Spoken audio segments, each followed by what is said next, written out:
Okay, good evening. We're ready to begin. This Planning Commission is called to order. This meeting has been properly noticed and is posted in compliance with the open meeting law.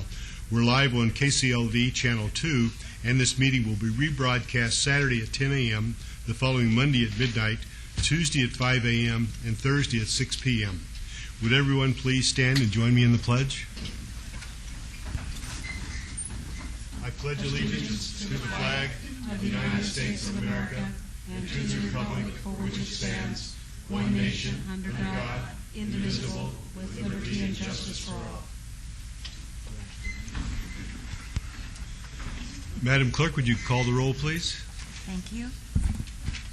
Chair Trowbridge. Present. Vice Chair Truesdale. Present. Commissioner Goins. Present. Commissioner Evans. Present. Commissioner Quinn. Commissioner Quinn. Here. Commissioner Ellsworth. Here. And Commissioner Plangus. Here. Thank you. We have a quorum. I call your attention to the information printed in your agenda concerning our actions and the appeal and review process, if applicable. Please read this carefully, and if you have any questions, staff is available. Also, the second page of the agenda contains our rules of conduct. We appreciate you adhering to these rules so we can have a smooth meeting. Thank you. Okay, is there a motion to approve the minutes of July 23rd, 2009 Planning Commission and the July 30th Planning Commission workshop? Motion for approval of the minutes. Motion's been made. Please cast your votes. Post.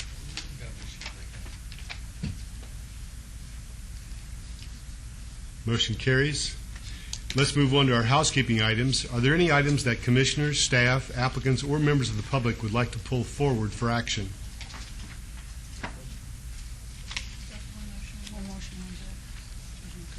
Nope. I'm trying to get the housekeeping items squared away. Excuse me, Mr. Chairman. I know. Mr. Chairman, items 9, 10, and 11, the applicant has requested that the items be obeyed to the September 24th Planning Commission meeting. Items 12, 13, and 14, the applicant has requested that this item be obeyed to the September 24th Planning Commission as well.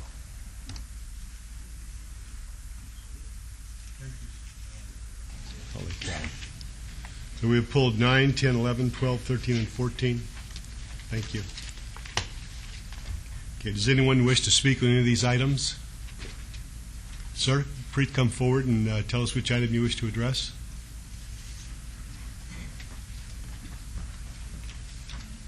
Thank you. My name is Herman Fox. I'm representing the Scotch 80s Neighborhood Association. I'd like to address points 12, 13, and 14. Would you like to make your presentation this evening and have your comments go in the record because those items are being asked to be held? So, actually, I don't have any formal statements. I just wanted to say that we are representing the association. We want to thank you, and we agree with the abeyance, and we intend on making quite a few statements at the next meeting. Okay, thank you. Thank you very much. Thank you. Anyone else wish to speak on any of the other items? Okay, seeing none, motion on these items? Mr. Chairman, one question on 12, 13, and 14, just to be clear. I understand this gentleman was aware of the abeyance. If this is being asked to be held for 30 days, is there a notification process as this comes back, or? No, it's been publicly noticed already. This would be the notification process for the meeting of the 24th. Okay. Just curious. Motion? Motion is to follow staff's recommendation, bring these items forward, and approve them as requested. Motion's made. Please cast your votes.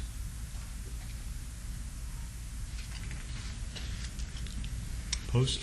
And if I may, just for the record, Commissioner Plangus should be recorded as an abstention on the PC workshop as he was not in attendance. Thank you very much. Okay, we now move to item number, there are no one motion or no consent items. We'll move right to the one motion, one vote. Item number 6 is RQR 34974. The applicant is Lamar Central Outdoor, LLC. The owner is J, Z, and R Properties, It's a required review which allowed a 55-foot high, 14 by 48-foot off-premise sign at 3920 West Charleston Boulevard. Item number 7 is RQR 34975. The applicant is Lamar Central Outdoor LLC, the owner GES Family LP. Required review which allowed a 55-foot, 14 by 48-foot off-premise sign on the west side of the Orrin K. Gregson Highway, US 95, south of Vegas Drive. And item number 8 is special use permit 35176. The applicant is Loka Inn Mishara, the owner Andrew S. Fonfa, for a beer wine cooler on sale establishment within an existing restaurant at 3641 West Sahara Avenue. Any comments? Declare the public hearing open. Any comments? Chairman, None? I'll be Please. pulling number 8, please. Thank you. SUP 35176. Thank you. Then regarding items 6 and 7. Name for the record, please. Yes, thank you, Todd Farlow, 240 North 19th Street. Are they keeping those signs nice? Yes, Mr. Farlow.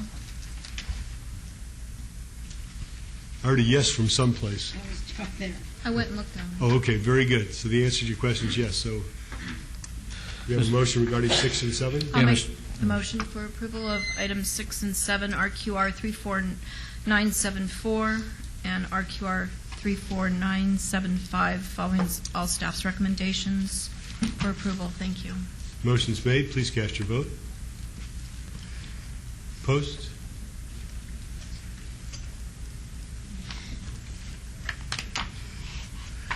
Motion carries. Those matters go forward to the City Council on October 7th. Item number 8 is SUP 35176. The applicant is Loka Inn Mishara, owner Andrew S. Fonsa, for a beer wine cooler on sale established within an existing restaurant at 3641 West Sahara Avenue. Staff report, please. Mr. Chairman, this is a request for a special use permit to allow beer, wine, and cooler on sale in conjunction with an existing restaurant. The subject site meets all Title 19 requirements for the proposed use and can be conducted in a manner that is compatible with adjacent development. Therefore, staff recommends approval of this request. Please note there are additional letters of support for this item. Thank you. I'd like to declare the public hearing open. Anyone in attendance wishing to speak on this matter, please approach one of the microphones and state your name for the record. Mr. Chairman, I'll be abstaining on this matter. One of the parties here I represented at one point in time, and I'm going to abstain out of abundance of caution. Thank you. Anyone else wishing to speak on the matter? Seeing none, we'll declare the public hearing closed and turn the matter over to planning commissioners for discussion and possible motion. Thank you, Chairman. Mr. Quinn? There was a field check done on this property on 7/23/09 showing very bad landscaping to the site. So I visited the site twice this week. And due to the fact that the landscape is completely unacceptable to Ward 1, the graffiti is predominant on the building on a few sides. And there was 2 handicap parking places there. Neither one were painted.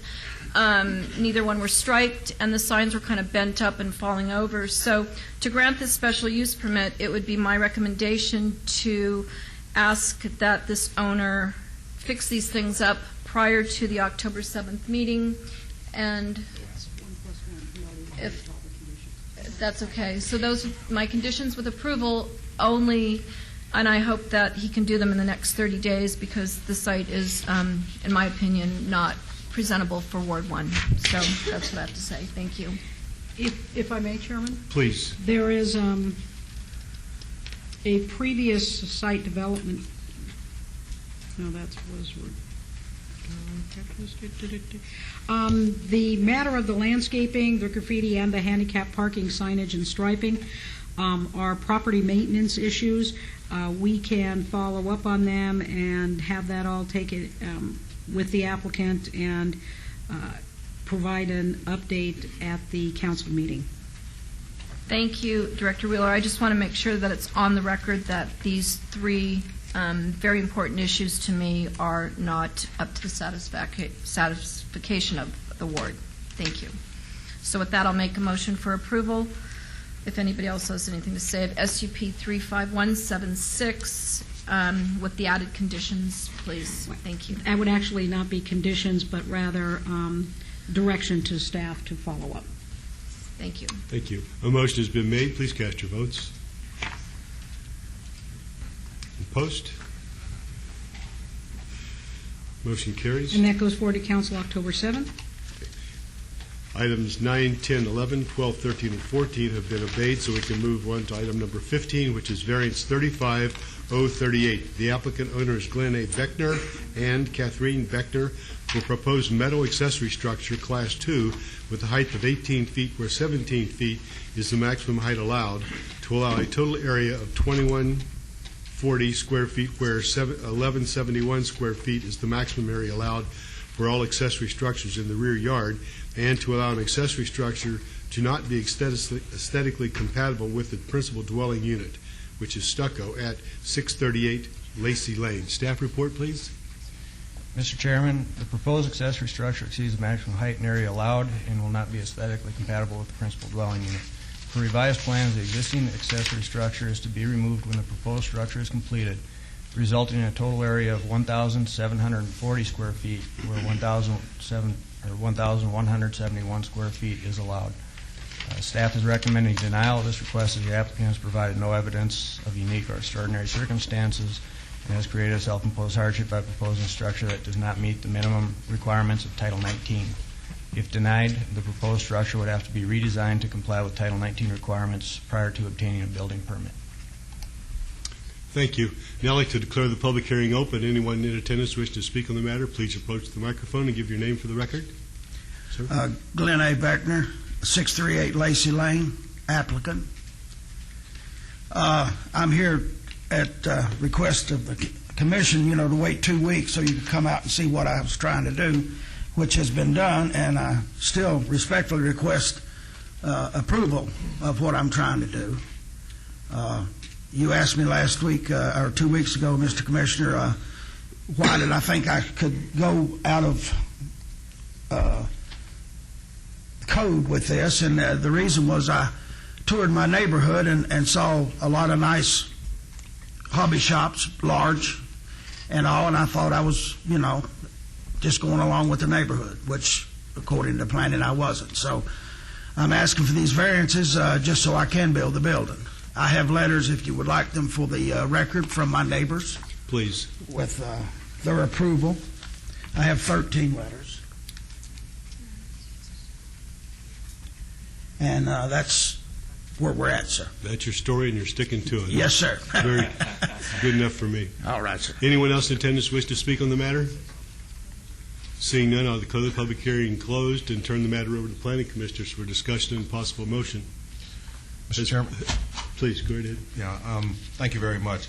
I appreciate Mr. and Mrs. Beckner's diligence in going through the neighborhood. I actually paid a visit to the house one day and probably stayed over there a couple hours.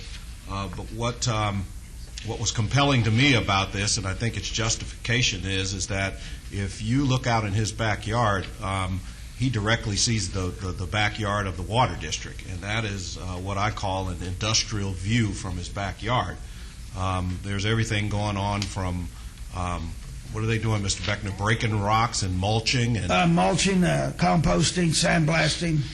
Yeah, and I think this would provide a perfect buffer for him and also for Mrs. Beckner, who I was told wants to put a garden out there. I think this will be the perfect buffer between them having some real life and peace in their backyard versus looking in the backyard of the water district. And I think if there were about 10 photos submitted, and I think if you look at probably photos, probably starting with photo 6, you'll see that it's nothing out their backyard but the water district's view. And so I think certainly this is. Also in that neighborhood, I went around and looked at some other structures in the neighborhood, and I was amazed to see the number of accessory structures built in the backyards of folks' homes. There were some there that even looked like apartment units in the back of some of the houses, and so they are there, and I think he's made a argument compelling enough for me to support his request. Okay. I would have to agree with Commissioner Goins. I visited your home too the other day, and I find the exact same thing as Commissioner Goins. And I want to make it perfectly clear that a warehouse or a structure in somebody's backyard is a street-by-street, house-by-house decision. It doesn't fit in every part of our ward, but on your street, you are backing directly into that water district, and it's such an eyesight and an eyesore for you. But most importantly, it is a noise buffer. I was there on the other day, and that mulching was going on, and your grandbaby couldn't sleep. So I agree with Commissioner Goins, and if no one else has anything to say, I would be most happy to make the motion for approval for your building. Motion's been made. Please cast your votes. Please post. Motion carries. And that is final action in the absence of an appeal within 10 days. Excuse me? So you're all done unless the matter is appealed in the next 10 days. All right, thank you, ma'am. Thank you, Commissioners. Thank you for your patience. Now move to item number 16, Site Development Review 34463. The applicant owner is Eva and Andrew Frank for the addition of a 2-story, 9-unit apartment building with waivers of the perimeter landscaping buffer standards to allow a 0-foot buffer along the west perimeter where 10 feet is required and 0 feet buffers along portions of the north and east perimeters where 6 feet is required at 1774 Willow Trail and 3900 Melody Lane. Staff report, please. Mr. Chairman, this request for site development plan review was first heard at the June 25th Planning Commission meeting, but was obeyed to allow the applicant time to meet with neighbors to work out site issues. The applicant is proposing to combine 2 properties containing an existing apartment complex and a single-family home in order to add a 2-story, 9-unit apartment building, enlarge an existing single-story building without adding any units to it, and demolish the existing single-family residence to provide parking for the site. Additional parallel parking spaces will be provided on the subject site adjacent to Willow Trail. A pool area is proposed for the northeast corner of the site as an added amenity for the residents. The applicant is requesting waivers of the perimeter landscape buffer standards along portions of the west, north, and east perimeters to provide for the parking adjacent to Willow Trail, the proposed pool area, and for handicap accessibility. Staff can support the waiver requests as they are minor in nature, and the applicant is providing additional landscaping within the interior of the site, and therefore staff is recommending approval of this request. Thank you. Now declare the public hearing open. Anyone in attendance wish to speak on the matter, please approach the microphone and give your name for the record. Liz, you are? Hello. Okay. Hello. Hi. Good evening, Liz Sorokak, 1389 Galleria Drive, Henderson, Nevada, here on behalf of the applicant. I'll just give a real brief description of the project. We have an existing 9-unit apartment building.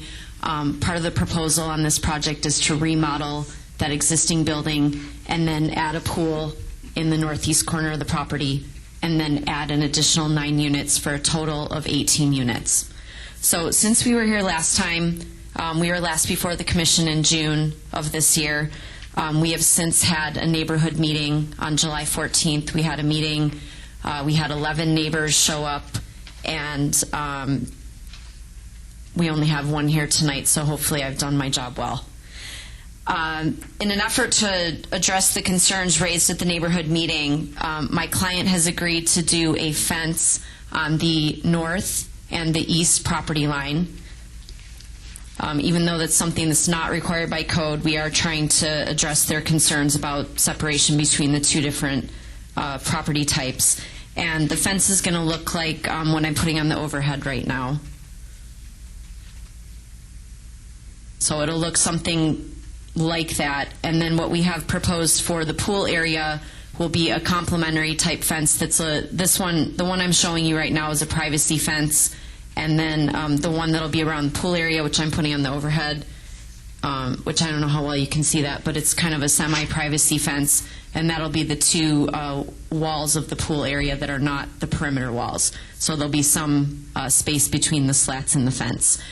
We haven't 100% decided on the material. It will most likely be vinyl, and my client was looking for a material that was not block wall, something that doesn't absorb the heat as much, and something that's a little more aesthetically pleasing than a block wall. So this is what he's proposed.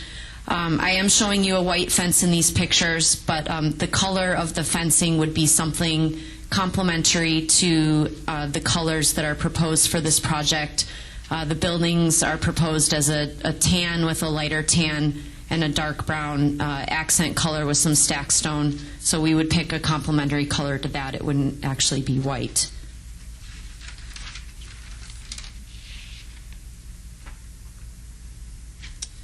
I do have 5 support letters that I would like to submit into the record. I have one that is from the property owner to the south who is in support of the project, and I have 4 from residents of the current 9-unit apartment complex who are in support of the project. And then additionally, with our agreement to construct the fence, we also have the support of the neighbor to the east, and she is not here tonight, but she did want me to say that she was in support of the project with the fence.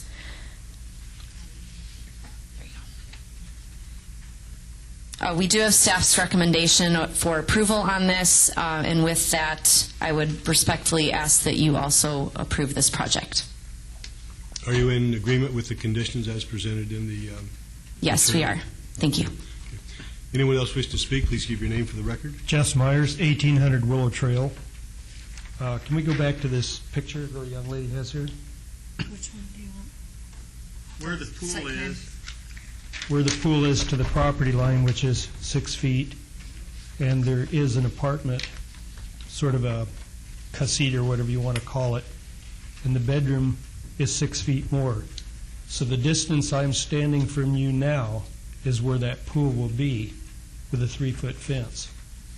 Now, granted, maybe the people in this apartment are kind of old, maybe they'll just kind of do the shuffle in the water, but if anybody starts making a lot of noise, swimming, which you do, it's awfully close to a bedroom window.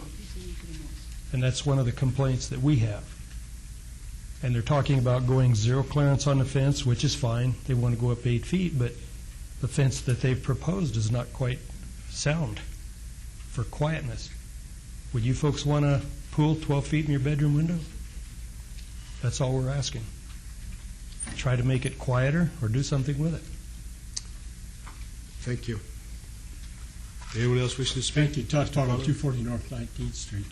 The other problem they're going to have with that fence is that those vinyl fences aren't going to last very long. And what's going to happen in 10, 15 years when that thing goes to heck? Thank you. I'd like to give the applicant the opportunity to respond to those comments.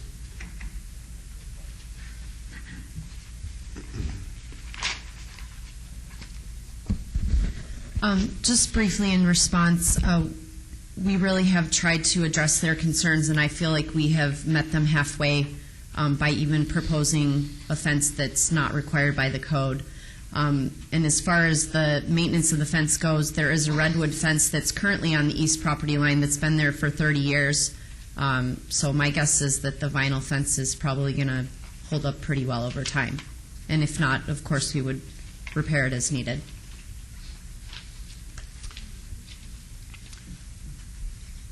Thank you. Would you, just for my pleasure, point on this map where the gentleman's property is he's speaking of? He's to the north. He's right there. Yes, right to the north. And the pool is 3 feet from the property line? 6? 6 feet. And at the property line, you're proposing the fence. The fence, correct. And it's not a soundproof fence. Why? Right. And his property is just 6 feet, or his bedroom window is 6 feet beyond the property line? I don't know what the dimensions are to his bedroom window. I mean, I'd have to go out there and measure.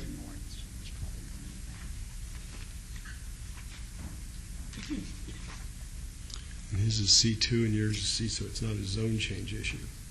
Okay, thank you. Anyone else in attendance wish to speak on the matter? Seeing none, I'll declare the public hearing closed and turn it over to the planning commissioners for discussion and possible motion. Yeah, Mr. Chairman. You know, I looked at this and looked where the pool is and the fact that it's not a large pool, it's not a large play area.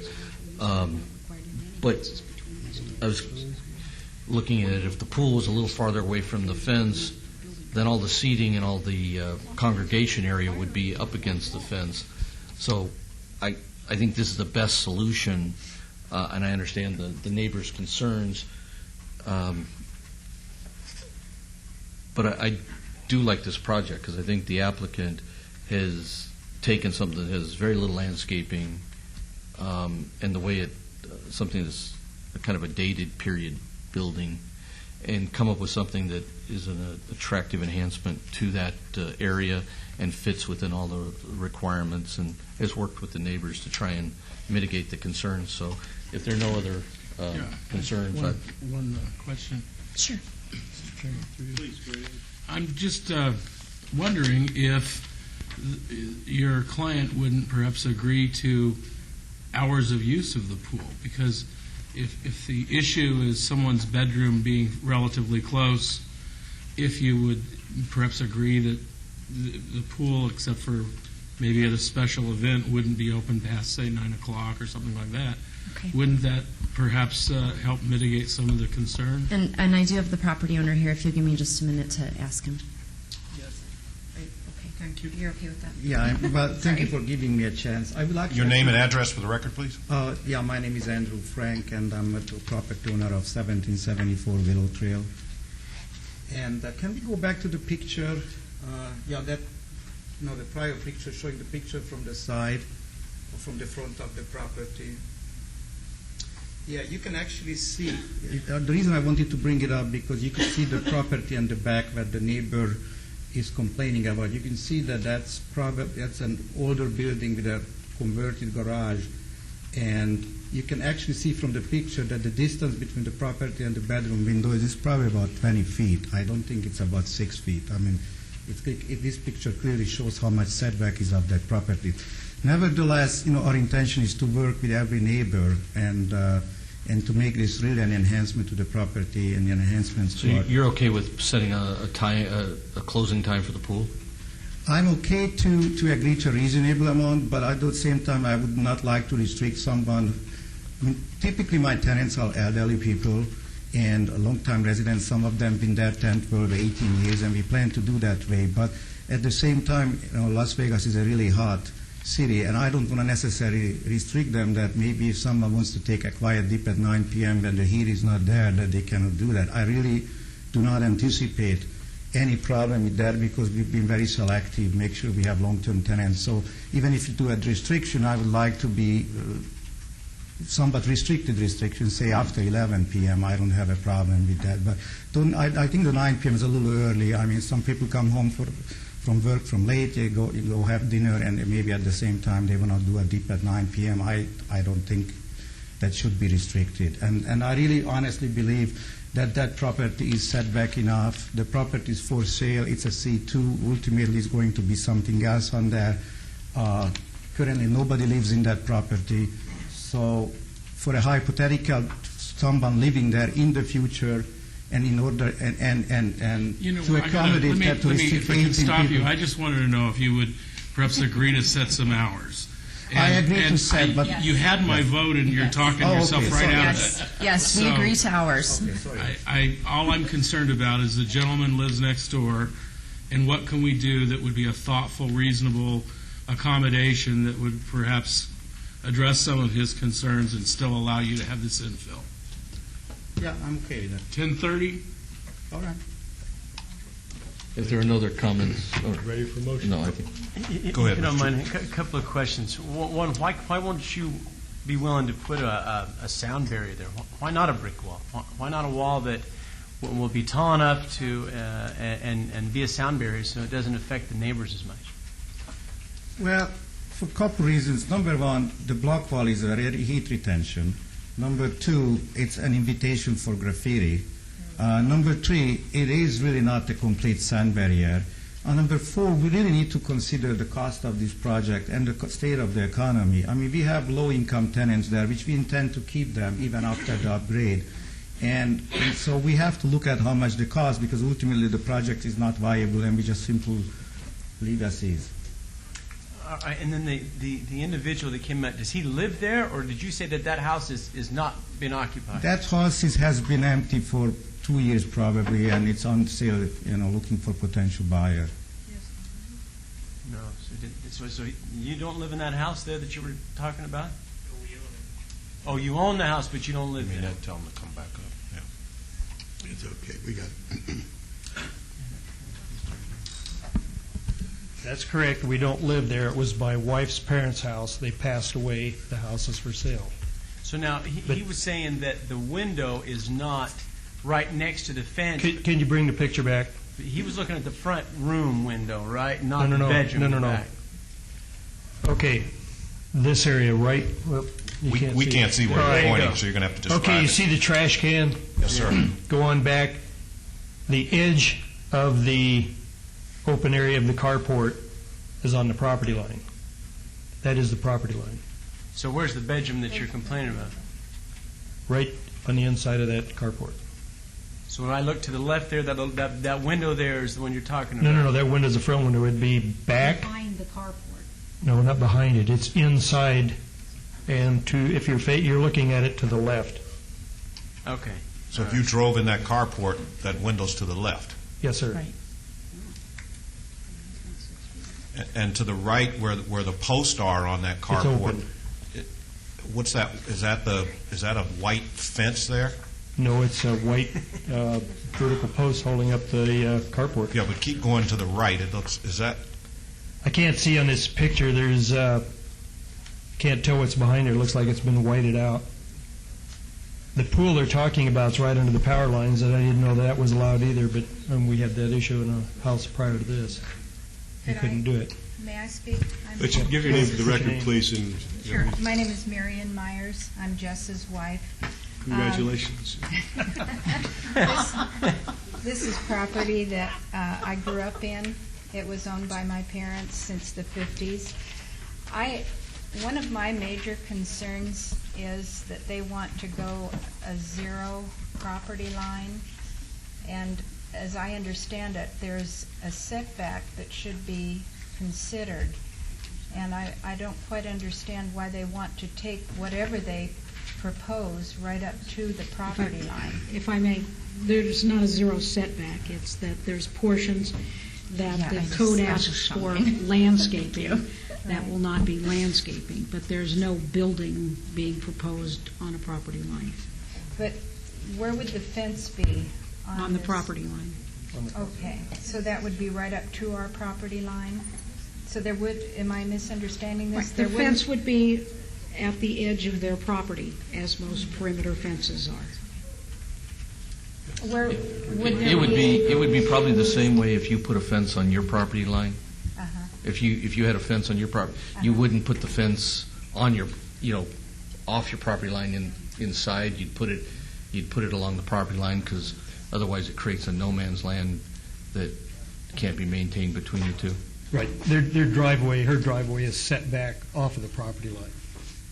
So they want to put that fence right up next to those lines that support the carport? Am I understanding that wherever the correctly? property line is.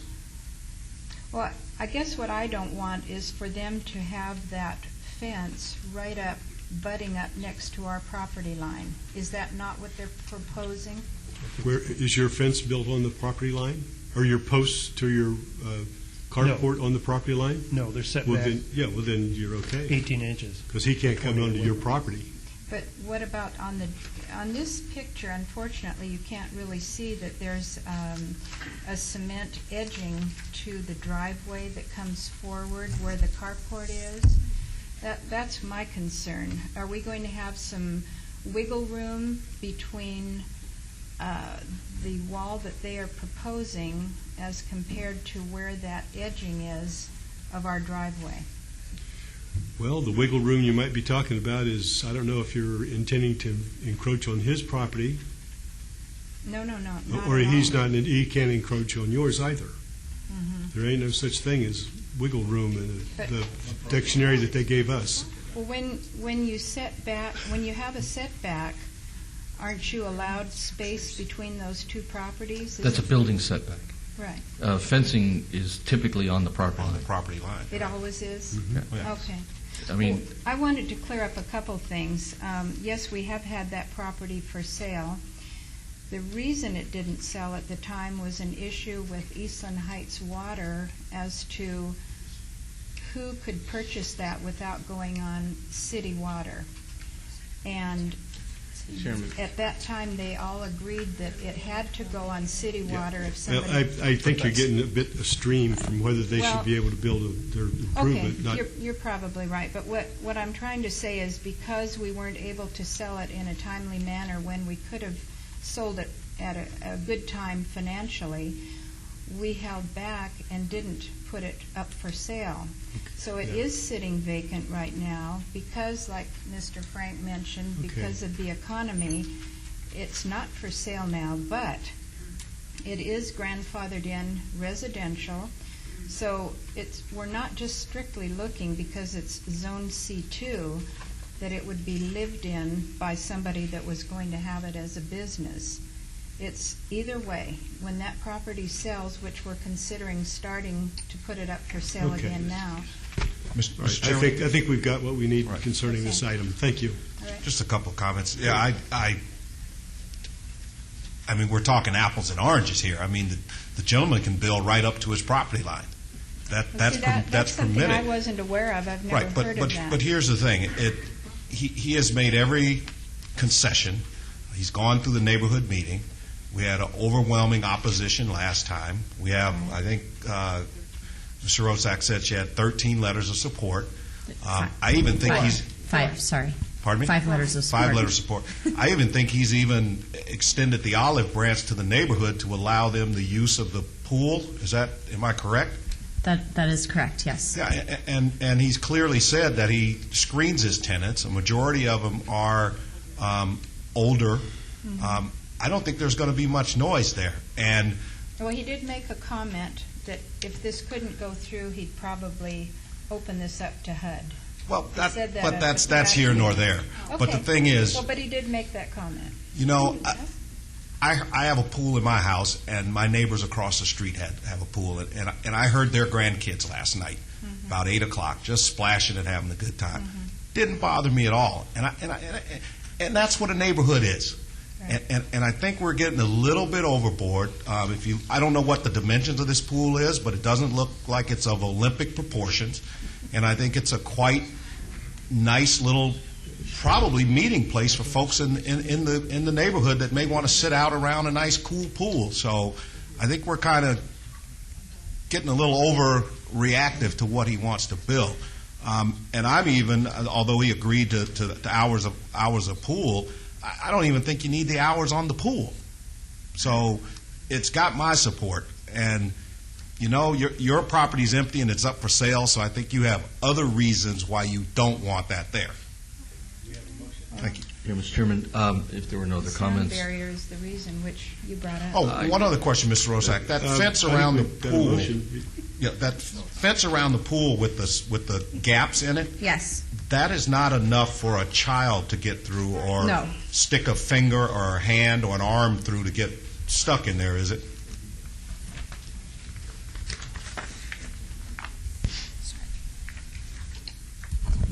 No, it's specifically semi-privacy fencing for pools. As you can see in the picture, that's what it's used for.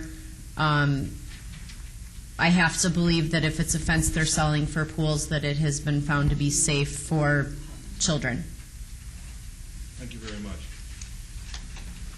I think we're ready for a motion now. Okay, if there are no other comments, I'll make a motion to support the application following all staff's recommendations, and I appreciate the applicant agreeing to, in an attempt to be fair with the neighbors, limit the hours of operation, and I think that's fair. Limit those till 10:30 at night. If I may, some additional conditions. Fence is required on the north and east property lines per the elevations submitted at the August 27th, 09 Planning Commission meeting, subject to approval of the Department of Planning and Development. The pool area shall also be fenced per the elevations submitted, subject to approval of Planning and Development, and the pool area shall be posted as closed after 10:30 p.m. That's perfect. And Mr. Truesdale, let me ask you on your motion, would you be willing to put a 6-month review on that, and after 6 months, if there's no problems, go ahead and waive that hours of operation on the pool? We can't do that. If I may, they would have to apply for a review of condition in order to remove the condition once it's imposed. Because of the nature of the SDR. Thank you. Okay, motion's been made. Please cast your votes. Please post. Motion carries. And that is final action in the absence of an appeal within 10 days. Thank you, Commissioners. We now move to item number 17, special use permit 35154. The applicant is Boca Fashion Village Pizzeria.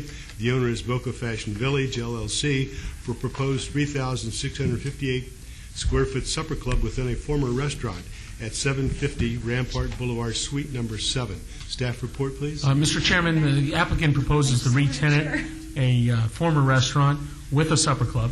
Staff finds that the use can be conducted in a compatible and harmonious manner with the surrounding uses and recommends approval. Please note we have received additional protests and support letters after posting. Thank you. Now I'd like to declare the public hearing open and invite anybody in attendance who wishes to speak on the matter to please approach the microphone and give your name for the record.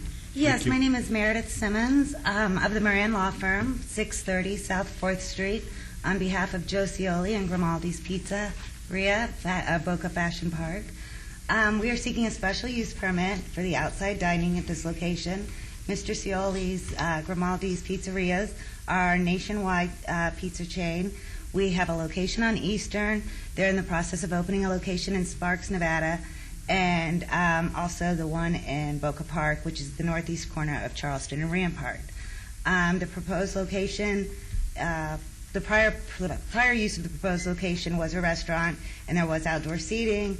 Therefore, our use is substantially identical to the prior tenant's use. Furthermore, the staff does recommend the approval of this. Therefore, we respectfully request that this commission approve our special use outdoor permit. Thank you. Anyone else in attendance wish to speak on the matter, please approach the microphone and give your name for the record. Good evening, Commissioners. My name is Eva Paulison, and I reside at 10701 Woodlore Place, Las Vegas, 89144.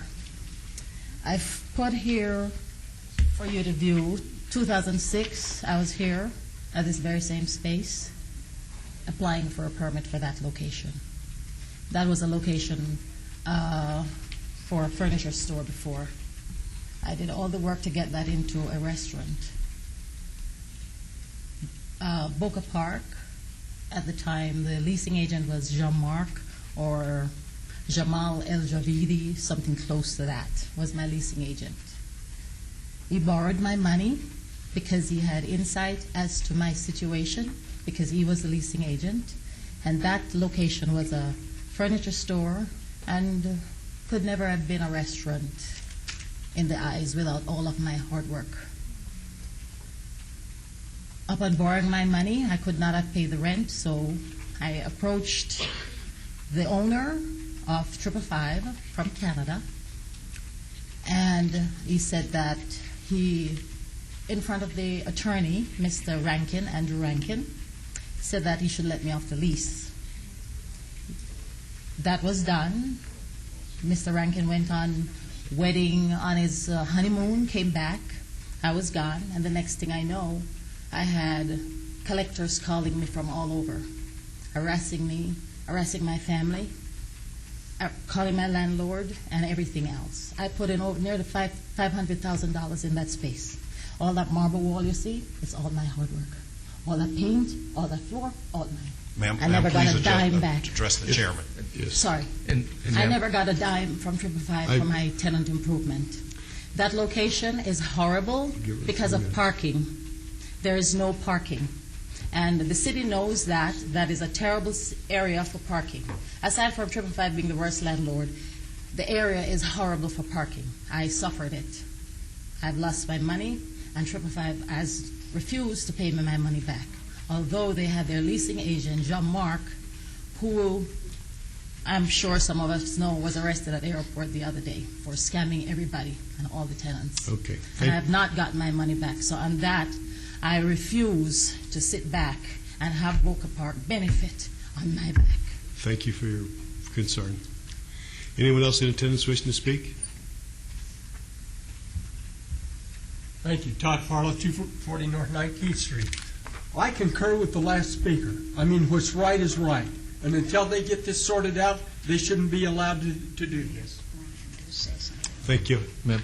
Anyone else in attendance wishing to speak? Seeing none, I declare the public hearing closed and ask the city attorney if any of this That's a discussion. That's a private matter between the parties and shouldn't be addressed in a land use decision. Thank you. Mr. Chairman, may I say something? Please. And I respect what Mr. Scott has said, and I totally concur. For the individual that made the complaint, I sympathize. That's an ugly situation to be in. I feel for you.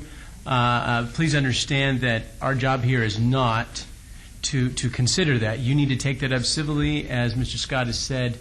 And I'm not suggesting, I'm not giving you legal advice. I just want you to know that's not our concern now. So we're going to consider this application. We're going to consider it from a land use perspective, and that's all we can do.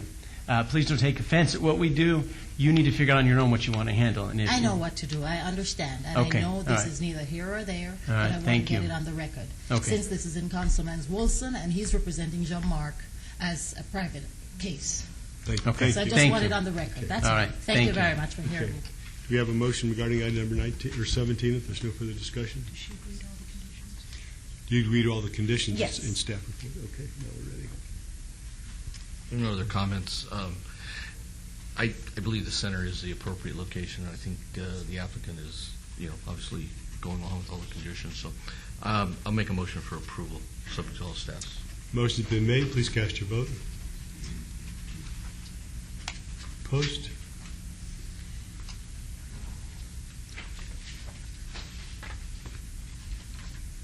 There we go. Motion carries. And that goes forward to council on October 7th. Okay, thank you. We now move to item number 18, which is special use permit 35197. The applicant is Clear Wireless LLC. The owner is Public Storage Fund 4 for a proposed 60-foot wireless communication facility, stealth design, flagpole, at the northeast corner of East Charleston Boulevard and Shiloh Drive, Ward 3. Staff report, please. Mr. Chairman, the site currently is composed of a mini storage facility. Also on site is a stealth cell tower contained within the signage. Staff finds that the proposed additional cell tower as stealth design flagpole is not compatible with the existing residential in the area and is recommending denial. Please note we have received additional letters of support and protest since posting. Thank you. Now that I declare the public hearing open, anyone in attendance wish to speak on the matter, please approach the microphone and give your name for the record. Good evening. Shane Hennessy York, Smoke Ranch Road here on behalf of the applicant, Clear Wireless. Real quick clarification with staff. The existing communication facility that is present is on the northeast corner of the parcel. It's not located within the sign. There's another standalone tower that is 450 some odd feet away from this communication facility. The reason for this proposal, and just for clarification, we had looked to install antennas originally in the signage, but ended up running with this proposal instead. We looked at a lot of different options in this area. Specifically, this is the sixth one. We approached the billboard on the south side of Charleston to look to put antennas on the billboard site there.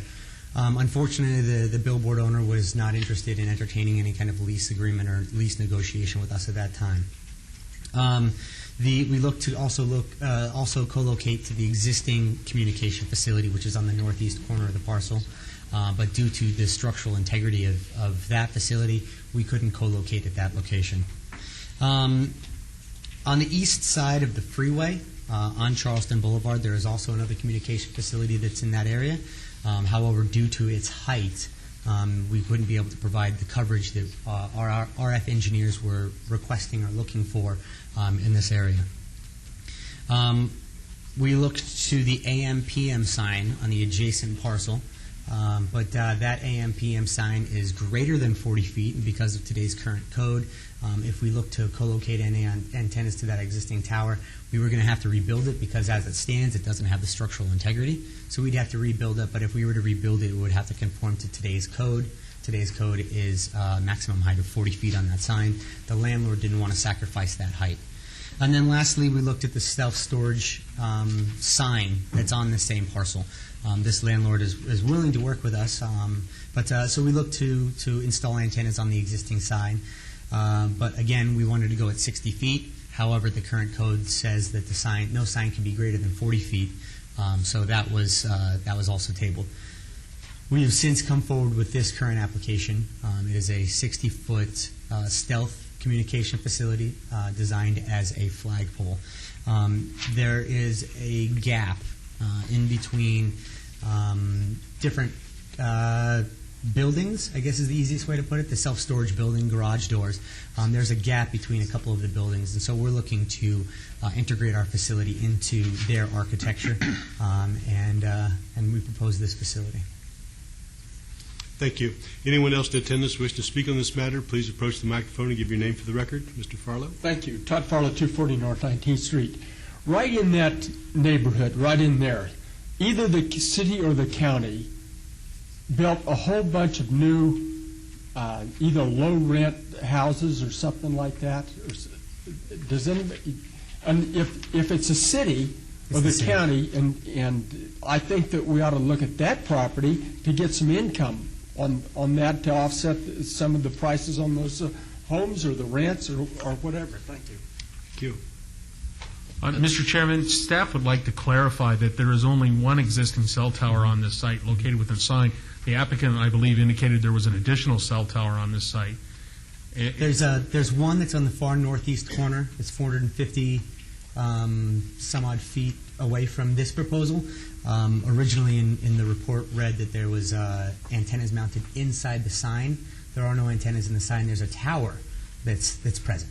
So yes, there's one tower that's present, that's there. We had originally proposed to go inside of the sign, but then withdrew that application. Staff disagrees that there is a cell tower within the signage itself. It's permitted and is legal. If there's another cell tower on the site, that would be an illegal tower, and we will address that through enforcement. Okay. Anyone else in attendance wish to speak on this matter? Seeing none, I'll declare the public hearing closed and turn it over to the planning commissioners for discussion and possible motion.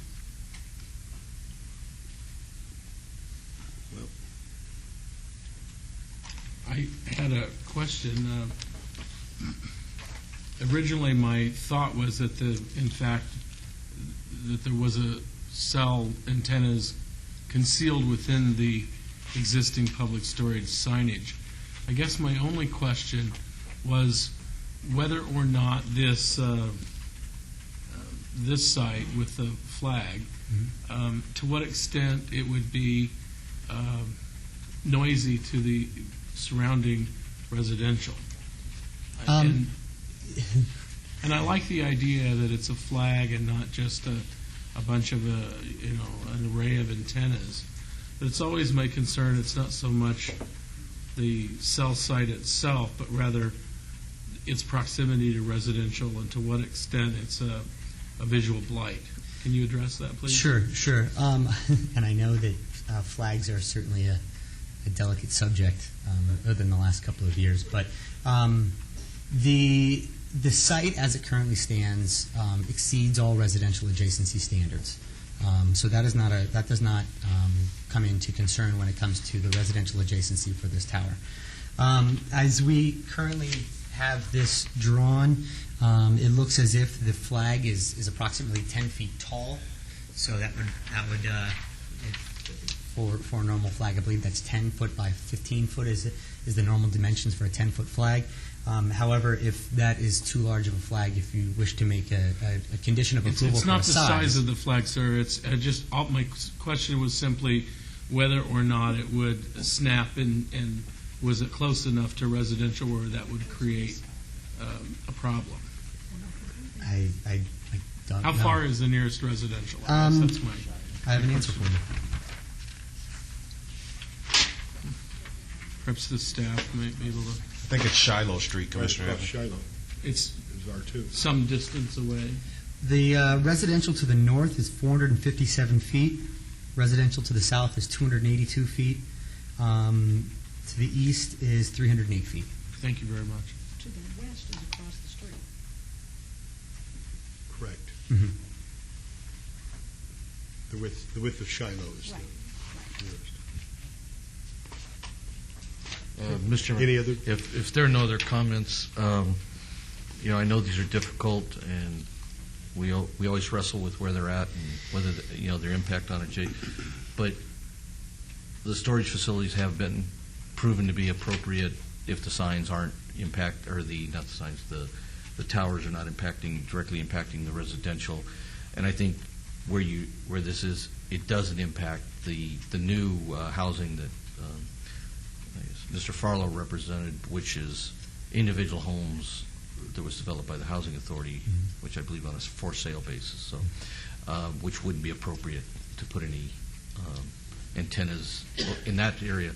So the size of the flag, I believe, is the smaller appropriate size, and if there are no objections, I'll make a motion to follow staff's as if approved conditions. Motion's been moved for approval then?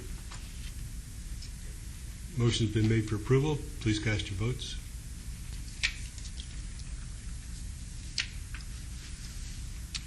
Motion carries. Goes forward to council on October 7th. Thank you. Good night. Thank you. Item number 19 is a special use permit, 35-551. The applicant is Nora's Wine Bar and Osteria, LLC. Owner is the Rampart Commons, LLC, Ltd, LLC, for a 1,100 square foot addition to an existing liquor establishment on and off sale premises, beer and wine at 1031 South Rampart Boulevard. Staff report, please. Mr. Chairman, the applicant is proposing to expand their existing restaurant with beer, wine, and cooler on and off-premise sale into the adjacent suite. The existing business has been in operation since 2006. The proposed addition is compatible with the existing surrounding land uses, therefore approval of this special use permit is recommended. Please note there are additional letters of protest and support for this item. Thank you. I'd like to declare the public hearing open now. Anyone in attendance wishing to speak, please approach the microphone. My name is and give your name Salvatore for the Morrow, record. 1031 South Rampart with Nora's Wine Bar. I'm just here to ask for final approval, answer any questions. You'll accept all conditions? Yeah. Thank you. Anyone else in attendance wishing to speak? Seeing none, I'll declare the public hearing closed and turn it over to planning commissioners for discussion and possible motion. Yeah, Mr. Chairman. Great food, great restaurant, and I know the space very well, and if there are no comments, I'll make a motion for approval. Motion's been made. Please cast your votes. Post. Item number 20 And is... that goes forward to City Council on September 16th. Fine. We now move to item number 20, which is Site Development Review 31160. The applicant owner is the City of Las Vegas. It's for a proposed city park at the southwest corner of Tropical Parkway and Durango Drive. Staff report, please. Mr. Chairman, this is the second phase of an approved park at this location. The applicant isn't proposing any additional structures. It's mainly landscaping and hardscape. Staff finds it compatible and harmonious with the surrounding area and recommends approval. Please note we have received an additional support since posting. Thank you. Anyone in attendance wish to speak on this matter, please approach the microphone and give your name for the record. And good evening. Patrick Bate, City of Las Vegas, Department of Public Works, 400 Stewart. We agree with staff recommendations of approval, and I'm here to answer any questions that any of you may have. Thank you. Anyone else in attendance wish to speak on this matter, please approach the microphone and give your name for the record. Seeing none, we'll declare the public hearing closed and turn over to the planning commissioners for discussion and possible motion. Mr. Chairman. Please. It's a great addition out there, and great looking park, and no parking issues to speak of. So if there's no questions, I'll make a motion for approval. Thank you. Motion's been made. Please cast your votes. Post. Motion carries. Final action in the absence of an appeal within 10 days. Thank you, Now Mark. move to item number 31, TXT 304044. The applicant owner is the City of Las Vegas. It's a discussion and possible action to amend the City of Las Vegas zoning ordinance, Title 19, to implement recommendations of the Transportation and Streets and Highways element of the Las Vegas 2020 Master Plan relating to site development plan review submittal requirements. Staff report, please. Chairman and members of the Commission, this item is coming back before you as it was tabled at the previous discussion. We do need a recommendation one way or the other from the Planning Commission, as this is a recommendation that was approved by the City Council as part of the Transportation, Streets, and Highways element adopted in April of this year. It applies to new development anticipated to generate more than 100 peak hour vehicle trips, such as those of a new subdivision of 150 single-family homes or a 55,000 square foot general office development. By requiring the study prior to the project's approval, there may be some increased time at the front end of the project, but we would anticipate that it would eliminate the subsequent changes that often occur in the design after the Planning Commission and the City Council have seen a project. Again, we request a recommendation one way or the other on this matter so that we can proceed. Staff does recommend approval.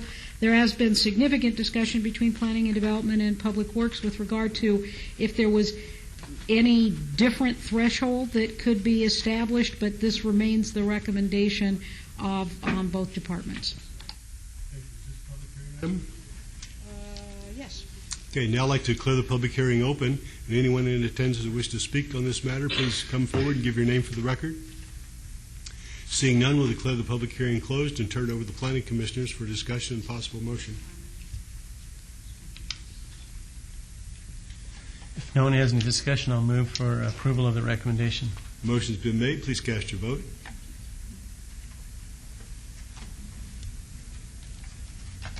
Post. Motion carries. And we'll go forward to council in ordinance form. Item number 22 is text amendment 34880. The applicant owner is the City of Las Vegas. It's a discussion and possible action to amend the Parkway Center District of the Downtown Centennial Plan to allow certain alcohol-related uses. Staff report, please. Thank you, Chairman and members of the Commission. When the Parkway Center, which includes the 61 acres and also the outlet mall site in that area, somehow or the other, all liquor uses were not addressed, and there is no opportunity, therefore, for these types of uses to go forward. This proposal would allow the ones that you're familiar with: beer, wine cooler on sale, beer, wine cooler on and off, beer, wine cooler on, tavern, packaged liquor off sale, restaurant with service bar, retail establishment, all with an SUP, so that there would be the same allowances in the Parkway Center as is elsewhere in the city. Staff recommends approval of this amendment. Thank you. I'd like to declare the public hearing open. Anybody in attendance who wishes to speak on the matter, please come forward and give your name for the record. Seeing none, we'll declare the public hearing closed and turn it over to the Planning Commissioners for discussion and possible motion. I'm assuming that the mayor didn't want the Parkway Center dry, right? I can't imagine. Thank you. If there's no discussion, I'm prepared for approval of agenda item number 22. Motion has been made. Please cast your votes.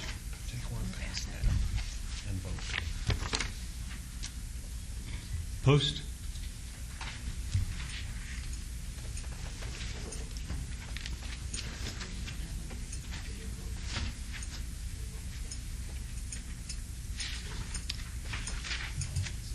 Motion carries. Goes forward to council in ordinance form. We now move to item number 23, which is DIR 35545. It's a discussion regarding the July 30th, 2009 Planning Commission workshop. Staff report, please. Thank you, Mr. Chairman. I have distributed down the way one of the matters that we discussed at the last Planning Commission workshop, and that was a better explanation of what it is hoped to receive in a justification letter. So you are seeing the proposed type of form that we would hand out. indicating what would be appropriate to place in a justification letter in hope that we'll get more information. And also on the back, we quote all of the requirements of the code with regard to the findings that the Commission needs to consider, so that this will be hopefully addressed in justification letters that come forward to you as part of your applications. Certainly any questions on that, and also Mr. Rankin has a portion of this with regard to staff reports also. Thank you, Director Ridley. Mr. Chairman, staff has been working on the consolidation of the staff reports for related items in order to reduce the amount of redundancy in our staff reports.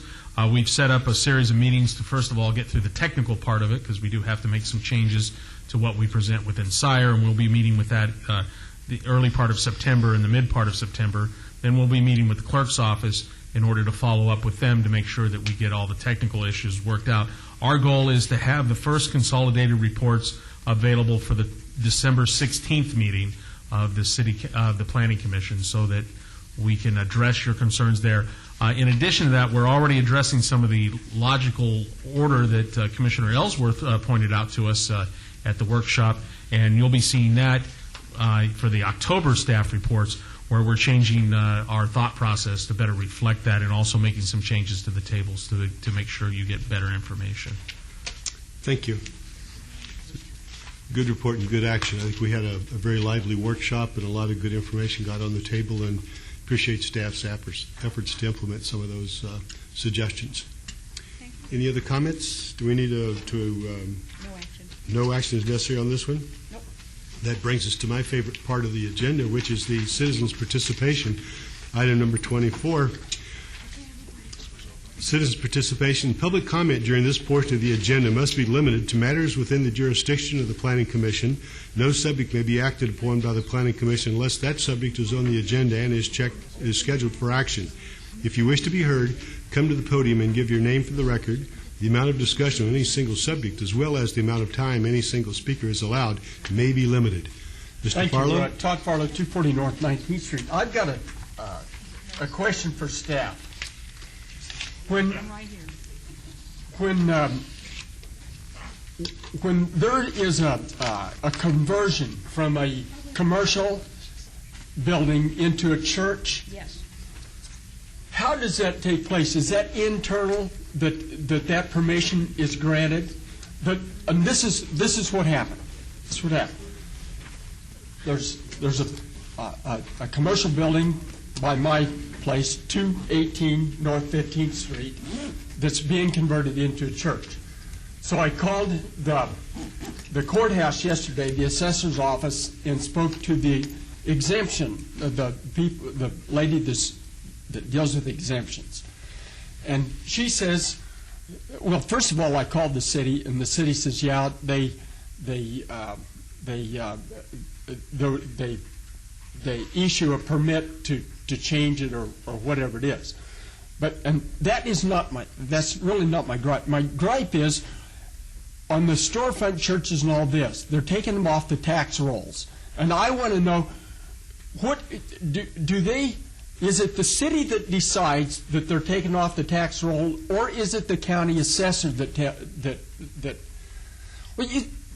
if that's the case, is the county, I have a problem with that, because it should be up to the city to decide on these businesses that are taken off the tax roll.